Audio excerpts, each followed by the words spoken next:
আমি স্মৃতির উল্টো পথ দিয়ে হাঁটতে হাঁটতে মিশে গেলাম, মনে হলো 80-র দশক এবং 90-এর দশকের প্রারম্ভের এক দুই বছর কণ্ঠ থেকে জাতীয়তাবাদী ছাত্র দলের নিশ্চিত স্লোগান, মতিহারের সবুজ চত্বর থেকে ঢাকা বিশ্ববিদ্যালয় এই শহীদ মিনার আর্টস ফ্যাকাল্টি, এই স্লোগান শুনতে শুনতেই বেড়ে ওঠা, গড়ে ওঠা এবং আমার যে রাজনৈতিক চেতনার যতটুকু স্ফুরণ এই জাতীয়তাবাদী ছাত্র দলের প্ল্যাটফর্ম থেকে আমার মনে হলো আমি যেন আমারও সেই 35, 36, 40 বছর আগে ফিরে গেছি। আজকে আমার এই ভাইদের পাশাপাশি কাছে কাছে 12:01 আপনারা মোমবাতি প্রজ্বলন করবেন শহীদদের স্মৃতির উদ্দেশ্যে। আমার কাছে এটা শুধুমাত্র একটা নিছক প্রজ্বলন ছিল না, যেটা রিপোর্ট ভাই বলেছেন, এটা শুধুমাত্র একটি প্রজ্বলন নয়, বরং রবীন্দ্রনাথ ঠাকুরের সেই কবিতাটির মতো আলো আমার আলো গো, আলো ভুবন ভরা। আজকে এই মোমবাতির আলোয় শুধু শহীদদের স্মৃতি নয়, আগামী দিনে গণতন্ত্রের পদযাত্রায় এগিয়ে যাওয়া, আগামী দিনের স্বাধীনতা, আগামী দিনের কথা বলা, আগামী দিনের সুস্পষ্ট উচ্চারণের সেই গণতন্ত্রের বিশ্বাসকর আলোকের প্রজ্বলন আমি এখানে দেখতে পেলাম আজকের এই মোমবাতি প্রজ্বলনের মধ্য দিয়ে। বন্ধুরা আমার, এই ঢাকা বিশ্ববিদ্যালয়, এখানে তো শুধু মুক্তির মিনার, এইখানে তো গণতন্ত্রের মিনার, এখানে তো অধিকার প্রতিষ্ঠার মিনার।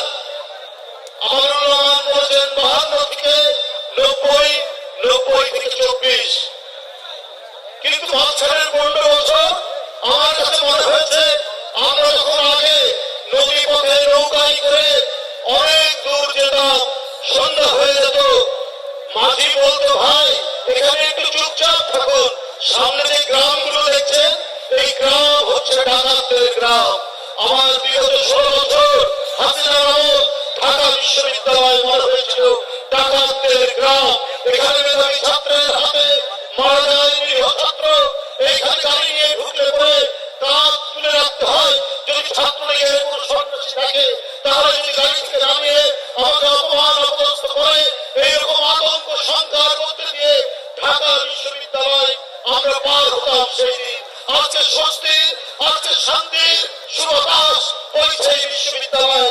আর সেই জায়গায় দাঁড়িয়ে আমি 90, আমি 85, আমি 88, আমি 92 সালের সেই স্মৃতি, সেই সুমহান ঐতিহ্যের ঢাকা বিশ্ববিদ্যালয়, সেই 52 ঢাকা বিশ্ববিদ্যালয়, সেই 62 শিক্ষা আন্দোলনের বিশ্ববিদ্যালয়, সেই 69 বিশ্ববিদ্যালয় আমার মনে হলো যে এখানে আমার মুক্তির মন্দির, আমার এখানে শান্তির সুবাতাস, আমার এখানে অধিকার আর সংগ্রামের মুক্ত কণ্ঠের আওয়াজ এখানকার গাছপালার মধ্যে দিয়ে প্রতিনিয়ত প্রবাহিত হচ্ছে।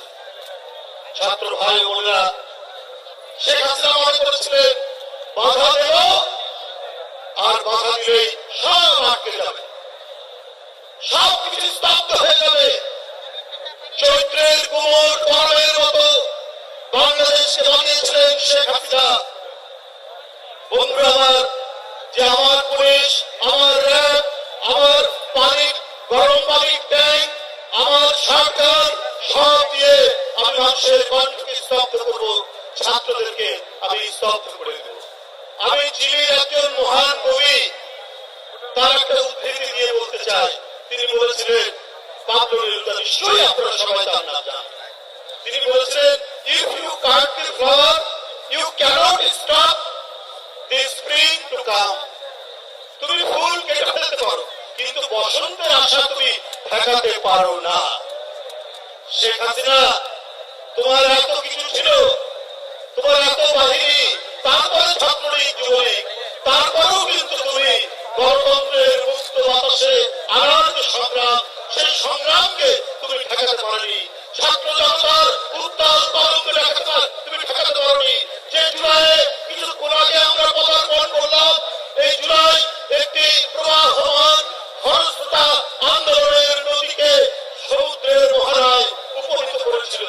বন্ধুরা আমার, সেই উপনীত হওয়ার দিন পথের একটি নতুন স্থাপনা হচ্ছে আজকে। এই জুলাই, মে, আগস্টের 5 তারিখে শেখ হাসিনা পতন হয়েছে।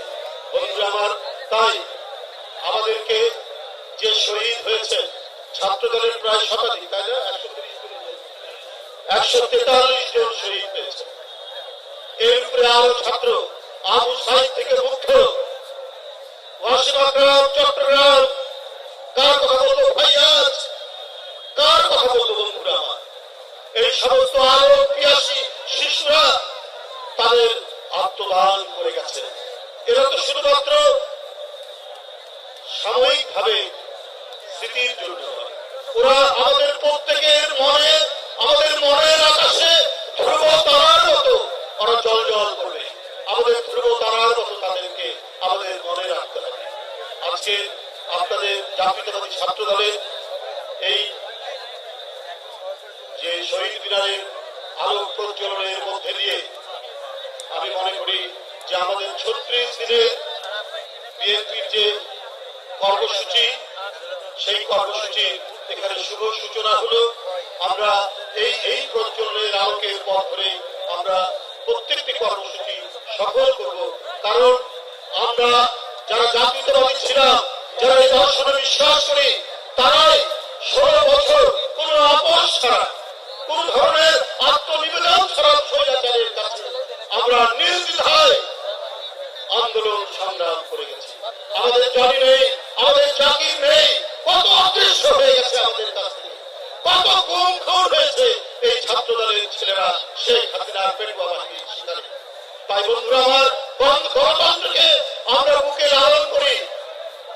একজন কবি বলেছেন যে জীবনের যে দাবি হচ্ছে স্বাধীনতা, আমরা সেই স্বাধীনতাকে লালন করব, আমরা সেই মুক্তিকে লালন করব।